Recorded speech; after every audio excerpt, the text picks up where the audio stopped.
Welcome to the Second Reading Podcast from the University of Texas at Austin. The Republicans were in the Democratic Party because there was only one party. So I tell people on a regular basis, there is still a land of opportunity in America. It's called Texas. The problem is, these departures from the Constitution, they have become the norm. At what point must a female senator raise her hand or her voice to be recognized over the male colleagues in the room? And welcome back to the Second Reading Podcast. I'm Jim Henson, director of the Texas Politics Project at the University of Texas at Austin. I'm very happy to be joined today by two journalists, Perla Trevizo and Andrew Rodriguez. Perla is affiliated with the Texas Tribune and ProPublica, and Andrew with the Marshall Project. They're both part of an innovative investigative team that is a collaboration of all three of those organizations. And I invite you to go to any of those websites. I'm most familiar with the Tribune website, where there is a roundup and you can find sort of an index of all of the work that this team has done. And it's a really impressive body of deep dive investigative journalism. And I recommend you all have a look at that. I invited them on after the publication of some results from a major project that they've been working on for several months that is focused on the funding and execution of Operation Lone Star in Texas, which is, most people listening to this will know, is Governor Abbott's border security initiative that was unveiled last year. So, Perla and Andrew, thanks for being here, and I'll let you guys sort out, and go back and forth as you please about the project. Tell us a little bit, give our readers an outline of the story and kind of how it came about. Yeah, who should start, Andrew? Do you want to hit us off, or? No, how about you kick us off? Okay, sounds good. So first of all, thank you for having us. We're glad to join you to be here. So we, separately, both the Marshall Project and ProPublica, the Texas Tribune, had started looking into Operation Lone Star, and it was kind of a given, right? You have this massive operation being launched that involves millions of dollars and a lot of resources. So when we start hearing the news conferences or seeing on social media the number of arrests and pounds of drugs seized, I think we both separately started requesting for the data to back up those numbers, and we learned that we were working on the same thing and decided to partner up instead of doing this separately. And I'll let Andrew take it from here, but very quickly we started learning about the issues with the data itself. So while Abbott or DPS officials would tout numbers of arrests, and again in press conferences and so on, the data that we were getting was a lot more complicated and not as straightforward. And again, I'll let Andrew then talk about the issues that we started seeing. Yeah, I'm happy to talk about the data. And just for some context, I'll say that the outcome of our investigation was that we found that the metrics that the Department of Public Safety and Governor Greg Abbott were using in order to claim the success of the operation really seemed to have no connection with the border, insofar as there were crimes that were being included in the data that didn't really have a clear border nexus, to use a term that often the Department of Public Safety used. We also found that a lot of the work conducted by troopers stationed in targeted counties prior to the operation was being counted as a part of the operation success. So there was no clear distinction being made between what the new influx of resources was accomplishing, distinct from what was already being accomplished by troopers that were stationed in the counties that were the focus of the operation prior to the initiation of the operation. And there were also a lot of arrests and drug seizures that didn't really seem to be clear how many of those were being conducted by DPS versus other authorities, in particular federal authorities. And so in many instances, it seemed like a single arrest or a single seizure was being double counted by multiple entities. And to get to all of that, we had to submit numerous records requests, I think the majority of which, Perla can correct me if I'm wrong, but I think the majority of which we actually didn't get responsive records for, because on multiple occasions, DPS, the Texas Military Department, as well as the governor's office would tell us that we were not allowed to see any of those records, even though the information that we were requesting was usually based on public statements that were being made by one or multiple of those agencies. What we were able to get was raw data of arrests conducted under Operation Lone Star, and initially from July, when we started requesting the records, through to November, we thought that we had been getting the totality of the arrests, but then it turned out in an interview that we did in November with the Department of Public Safety that we had actually only been getting arrests for Region 3, so a particular set of counties that were subsumed under the operation, and not for all of the counties where the operation was being conducted. So then we kind of had to go back to the drawing board, and then we got new data from them, and then even after we got that second round of data, after they said that they had corrected it, they then told us that the data that we were now going to be getting had been modified yet again, because the charges that they had previously been including, they were no longer including in some ways, because they had made decisions about what kinds of charges would be most reflective of the operation's mission. And so, exactly. And so it honestly was just like, I've never had this happen before, where as you're doing the work and as you're working with the data is shifting kind of like sand out of your hands. And it was incredibly frustrating, but also really reflective of how this operation was being sort of put together as it went along. And it didn't seem clear. And I think even in the interview that we did, it was made clear to us that yes, there were certain aspects of the operation that had been thought out prior to it being initiated, or announced, but that it wasn't thought out in its totality, and that they were constantly making improvements, quote, to the operation as time went on. I'm curious, and I'll direct this back to you, Perla. I mean, how do you guys sort out the degree to which these were operational adjustments in the actual execution of the enforcement strategy, if we can call it that for now, and on one hand, and on the other hand, the data strategy and the execution of metrics? I thought that was one of the real interesting subtexts of this story, that those two things seem to merge at times, but in other times, at least in the narrative of the story as I read it, they're a little bit distinct. Yeah, and I think that's the hard thing, right? Because as Andrew said in interviews with us and back and forth correspondence, anytime we had a question, DPS or Governor Abbott's office would tell us that, the operation is continuously changing as they assess what's happening on the ground. But at the same time, that was really hard to back up because, there's a lot of other things going on. As you said, the subtext, there's a re-election. We had issues where, there were resources being shifted from some counties in the Rio Grande Valley further west to the Del Rio area. And, while the agency is telling us that's happening because we're assessing the situation, at the same time, you had, several Democratic-led border counties who declined to participate in Governor Abbott's border security disaster declaration.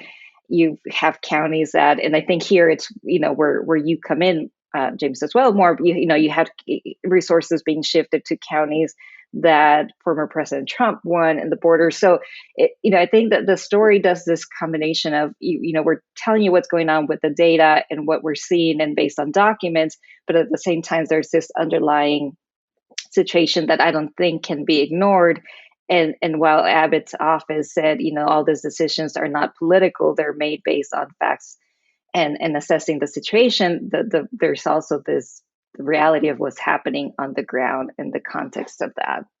Yeah, I mean, I think it's I think the desired strategy, I'm sure from a political point of view, is to see that as secondary. But as I was thinking through this and listening to you, what begins as subtext, the more it seems to me as your reporting and research process unfolded, it's hard for the subtext not to become, as you said, context, or if not the text itself, because it seems to me you guys must be looking for reasonable hypotheses for these shifts, and you start, it's hard to throw out the political piece.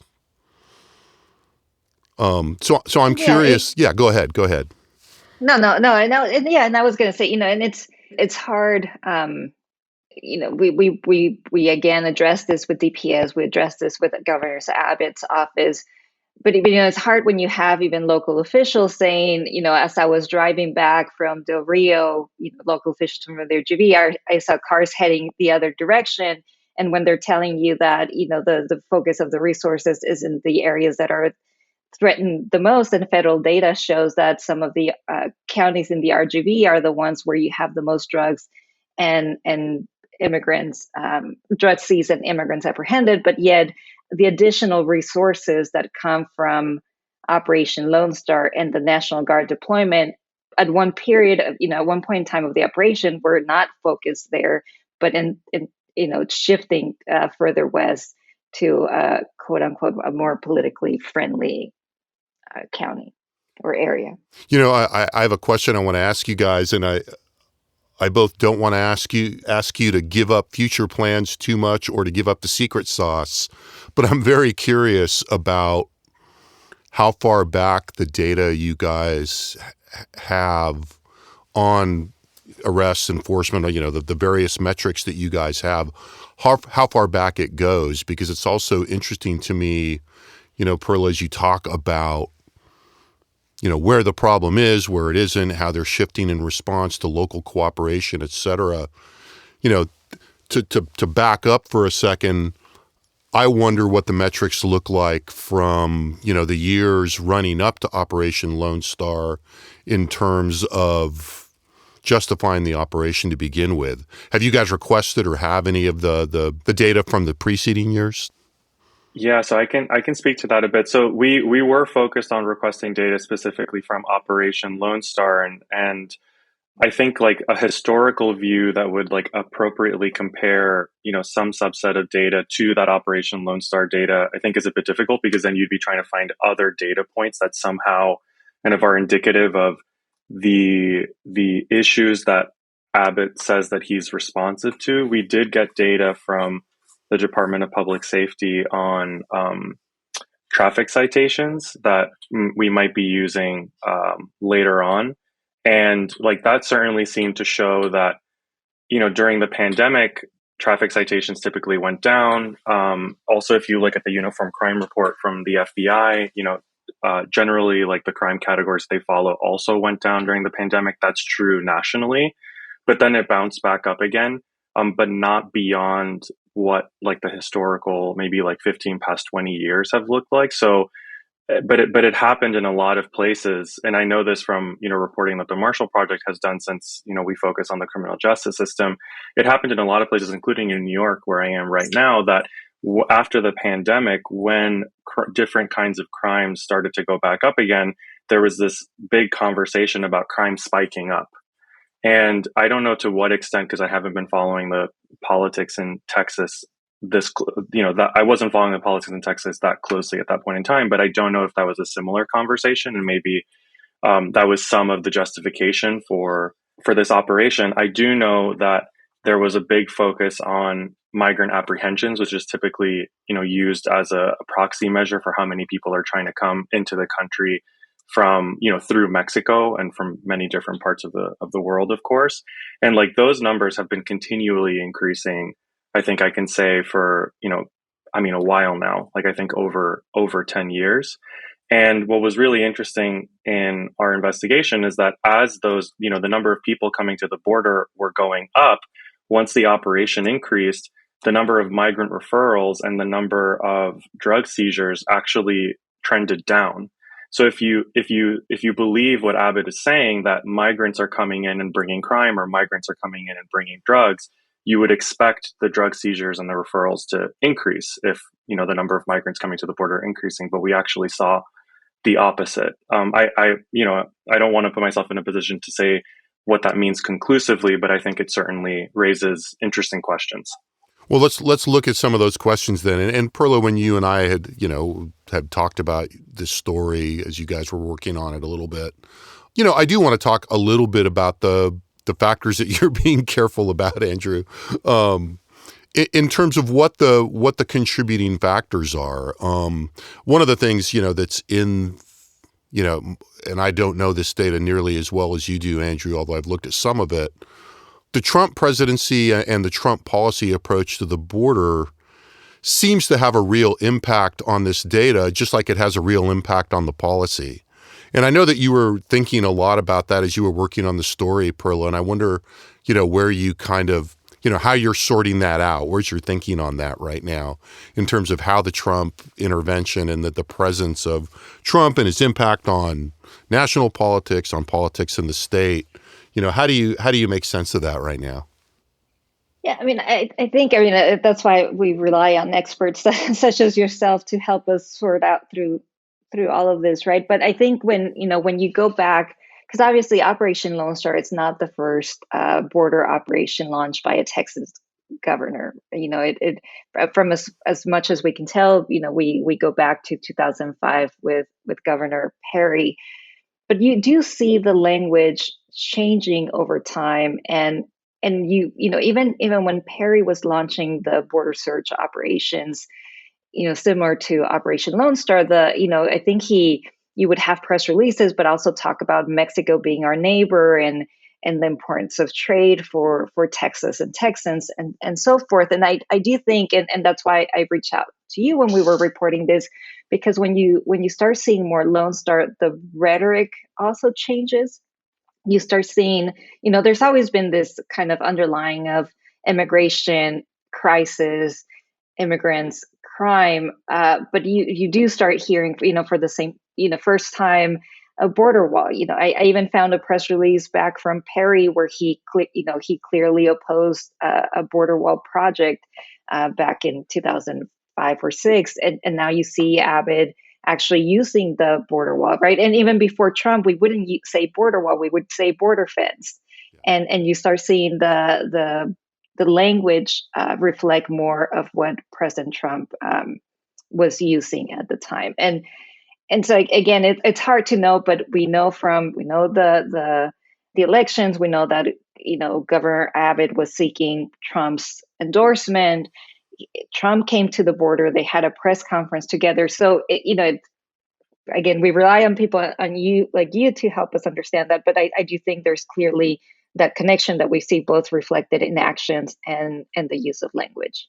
Yeah, I think going back to the Perry period is a really interesting comparison. I think, what I think several people certainly pointed out at the time that you're talking about, and as, the early kind of, I would call it the early pre-Obama 2000s when Perry was governor, it seemed that one of the really, the political needle he was trying to thread was to make sure that he could make some kind of a distinction between border security and immigration, and talk about border security in the kind of terms that you're talking about, but also somehow separate that and be able to hold the line on some of the other, trade issues, making some kind of gesture towards, acknowledging demographics in the state. And I do think that has become a lot less common. I think I never thought I'd quite say this about Rick Perry, but I think it rang a little more true coming from Perry. We still hear sort of nods in that direction from Republican leadership. It feels a lot more pro forma to me now, as we move forward on this. Another piece of this that, seems to be, is big in the story, and that I think folds into this narrative about trying to explain the shift in rhetoric and the escalation of the policy is the spending. And it seems to me you guys worked really hard and did a good job of accounting for the increase in spending in the state on border security related projects. Tell us a little bit about how you dug that out. Yeah, I'll get us started, and then if Andrew wants to chime in, since he's been working, actually, we have some other pieces coming out as part of this package, and we're going to be putting out some visuals on that. But yes, using LBB report, our colleague Loemi Creel, who's also part of my team, has spent a lot of time talking to policy analysts from different groups and the legislative budget board to kind of get a better sense of what's been going on with funding over the years, because as you said, we've gone, started again, like Perry asking for 100 million. At some point they started asking for 800 million, and then it went to 1 billion. And this last round, between the special session and the general session, lawmakers approved more than 3 billion for border security funding. And then earlier this year, the Dallas Morning News first reported that a handful of agencies had given the governor's office another 480 million to cover the National Guard deployment, because it had surpassed what the lawmakers had allocated for that purpose. And one interesting shift that has happened as part of this is that a bigger share for the first time went to the governor's office as opposed to DPS. And we were told by policy analysts that was interesting, because also there's less transparency and reporting that goes on in terms of money that goes to the governor's office. When we did ask Abbott's office about that, the response was that the money that goes through him then goes to other agencies, such as what they're using right now to build the border barriers, or local law enforcement agencies, or cities and counties across the state, and that they in turn are subject to the reporting process. Yeah, I mean, the budget politics of this are fascinating. I mean, I think it's it's a sign of the success of this as a political strategy that we can tell a story that you just told very well in terms of the what the plot of the plot line of the spending levels looks like.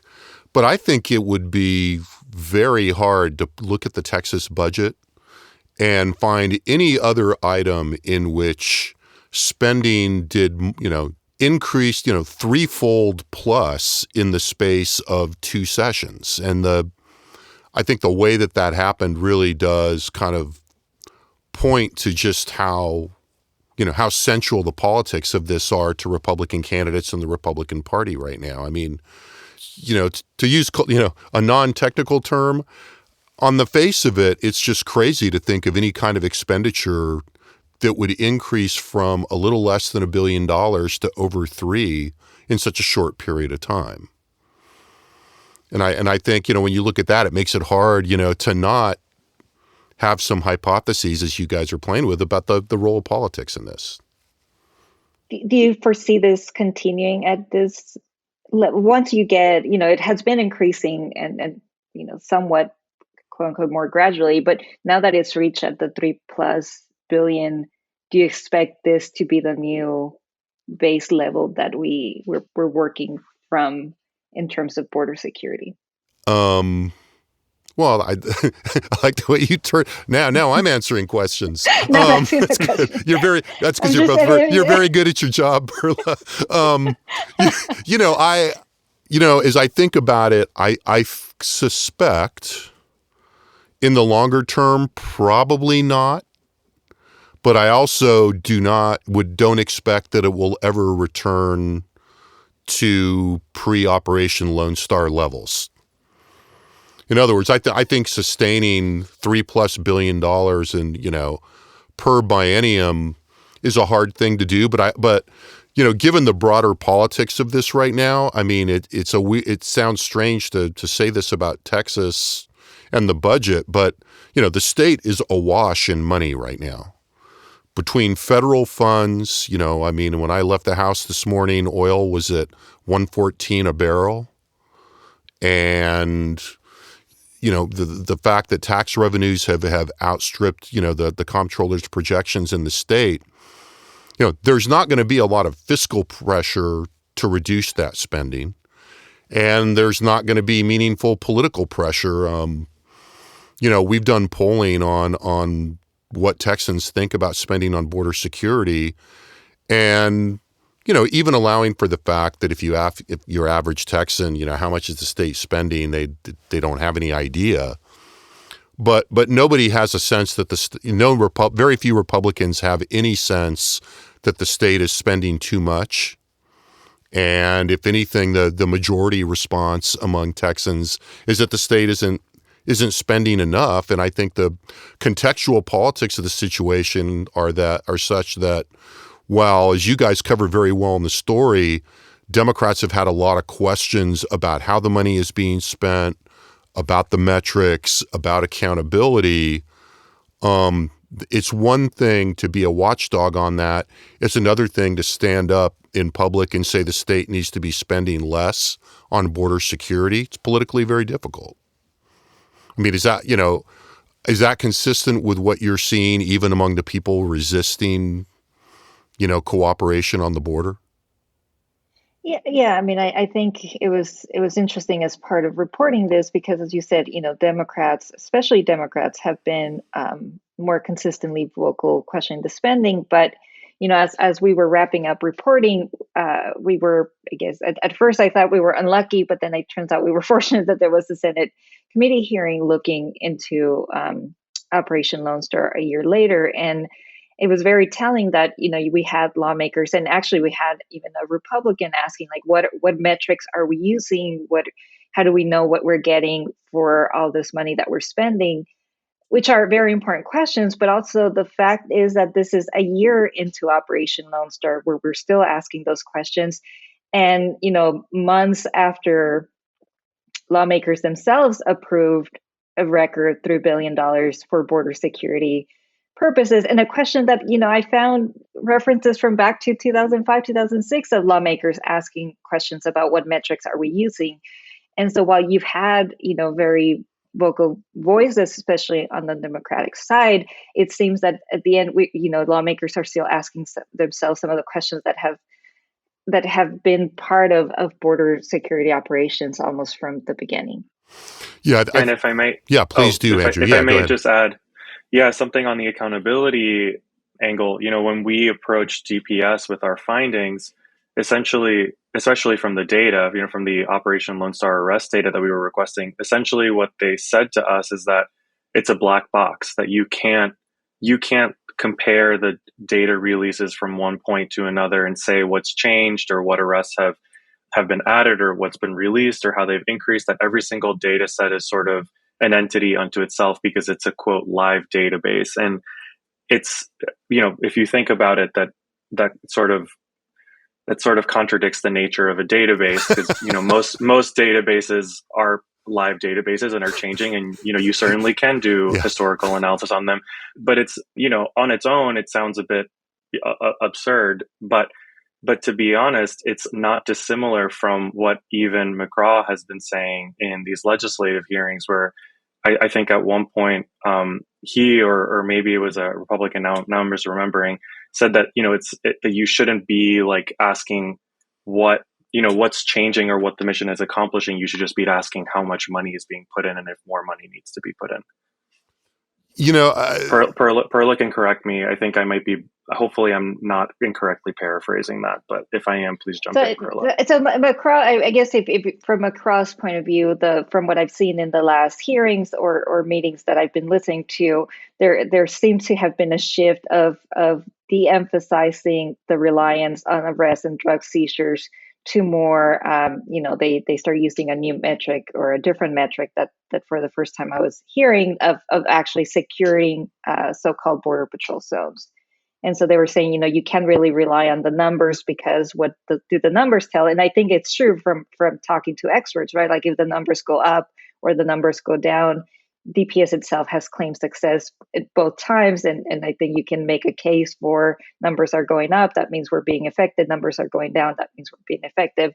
But that is a shift in metrics. And as Andrew was saying with data, if you can't use the data, then if it's always changing and the area of operation is always changing and everything's always changing, so how can DPS itself or legislators then assess what Operation Lone Star and the funds is actually accomplishing. Yeah, and I think, the methodological appendix to y'all's story really does a good job of illustrating that. And I would hope, or at least illustrating the mechanics of that. And I would hope people that read this, make sure I feel like I'm urging my students to make sure they read the footnotes or something. But the way you describe the shifts in the data set and the redefining of the variables and the data that appears and then disappears, and the way that the columns it sounds to me like are in rows are redefined, really underlines the degree to which it really invites, a sense that something is being hidden here. And as I think back, as we're talking about this, to the bureaucratic politics, and you mentioned DPS,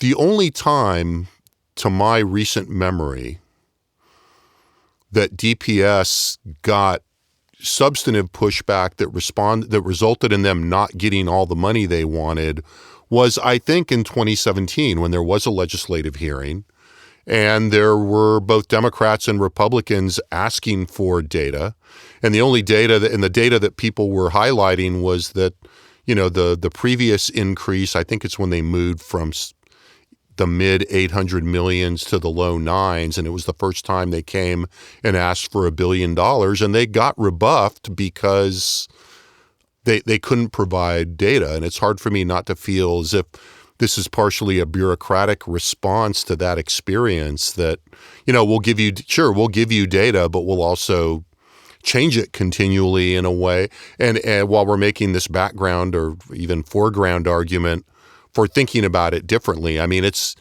I'm really struck by your account of, them saying, well, we shouldn't really be looking at the data we've always looked at. We should look at it in terms of zones, or, essentially manufactured criteria of it's like allowing students to set their own grades, basically, and saying, yeah, just, keep graduating us on. So in the last couple minutes, like to the extent that you guys are comfortable talking about it, what are future directions for you all? With this much money at play, I suspect you guys I know you all do not want to let this go, and there's a lot to be done. So what's next? Yeah, I mean, as I mentioned, we have a couple of pieces still coming out in the next hopefully couple of weeks as part of this project. But as you said, $3 billion is significant for taxpayers, and we will continue to pursue the story, especially as it relates to what the operation is accomplishing and how the money is being spent. I mean, border security is a big part of what's going on in Texas right now, and we think it's important to continue to keep an eye out on it. Andrew, I mean, since we're technically together, but not together. Right. Andrew, I'm interested, given your focus on the data side of this. What have you learned from this? What have I learned? You can be as frank as possible. I honestly, it's hard for me to articulate. I feel like I learned something about the Department of Public Safety, but I haven't quite figured out how to put it into words yet. But I will say that in terms of what is interesting to me and what I hope that we can continue to pursue, I mentioned the traffic citation data, and like after Operation Lone Star began, traffic citations just like shot up across all of the counties where Operation Lone Star has been focused. And I'm just really interested to know what that's felt like for people who are living in communities that are quite small. We're talking about counties with like 1,000, 2,000 people, and we're talking about 10,000 troops being deployed. I've been reading stories from local news outlets where there are people, especially undocumented immigrants, who are afraid to leave their homes or go to the parks because they see police stationed everywhere. And I think, of course, like the accountability piece of this and the taxpayer dollar and the state, the state's inability to account for their successes is a fundamental story. But I also am so curious to know just how people on the ground are being affected, and how this has been, and how the communities where this operation is focused have been responding to just seeing increased police presence. And I hope that we can do more on that at some point. Yeah, I think that's an interesting and valuable intersection of this. I mean, I was thinking as you were talking earlier about the degree to which, it sounds like your starting point here was the way that this dovetailed to some degree with work on criminal justice. But I would anticipate it circling back to that eventually in a really fundamental way in terms of the quality of life and as you say, the experience of people on the border. Perla and Andrew, thank you very much for doing this. Much appreciated. I've learned a lot. The story is great. For those listening, the headline, at least in the Tribune, is Operation Lone Star. Governor Greg Abbott brags about his border initiative. The evidence doesn't back him up. Speaking of subtext being text, I would urge you to find that story. So thank you, both of you, for being here. Thanks to our crew in the audio studio in the College of Liberal Arts at UT Austin. You can find the article we've been talking about today at the websites of the Texas Tribune, the Marshall Project, and ProPublica. Some of the polling data we've referenced today, along with all our other stuff, is findable at texaspolitics.utexas.edu, the website of the Texas Politics Project. So, one last thanks to our guest. Thanks for listening. Thank you. Thank you. The Second Reading Podcast is a production of the Texas Politics Project at the University of Texas at Austin.